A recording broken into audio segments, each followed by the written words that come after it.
There are different types of evolution. Anagenesis is when species are constantly changing over time, while cladogenesis is when a linkage splits into two, evolving separately from each other. This can lead to a biological diversity since more species will exist at the same time. So how do we know which species are closely related or which ones share a common ancestor? By looking at a phylogenetic tree, this can easily be determined. A phylogenetic tree represents an evolutionary relationships among organisms. It's also a graphical representation that shows how closely similar certain OTUs are to each other. OTU stands for Operational Taxonomic Units. This means that we're not only looking at species, but we're also comparing things like virus strands or gene sequences to see their relationship to each other. There are many ways to make a phylogenetic tree, but today we'll be focusing on a rooted tree. In a rooted tree, you can determine the distance between OTUs and the order of when they diverge or where their common ancestor is. An outgroup is when an OTU diverged earlier than other OTUs. In other words, the outgroup is the most distant related to the other groups. The outgroup creates a root in the tree that connects all the other OTUs so that they share a common ancestor. The horizontal lines called branches on the phylogenetic tree show the relative evolutionary time. The shorter horizontal lines indicate that the OTU had a common ancestor recently compared to the OTU on the longer horizontal line.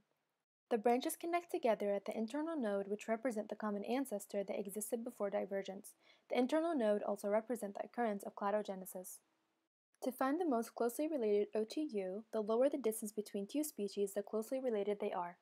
Today we'll be using the distance approach method, meaning we will only be looking at the phenotypic similarities to create our tree. To create this tree, I use skincare products, like a milky cleanser, gel cleanser, makeup remover pads, makeup remover wipes, sunscreen, moisturizer, Vaseline, chapstick, and an essence. To create this phylogenetic tree, there was first divergence on whether or not a product helped with absorption of other skincare products. The essence in this example represents the outgroup since it's different from all of the skincare products and has its own category in skincare.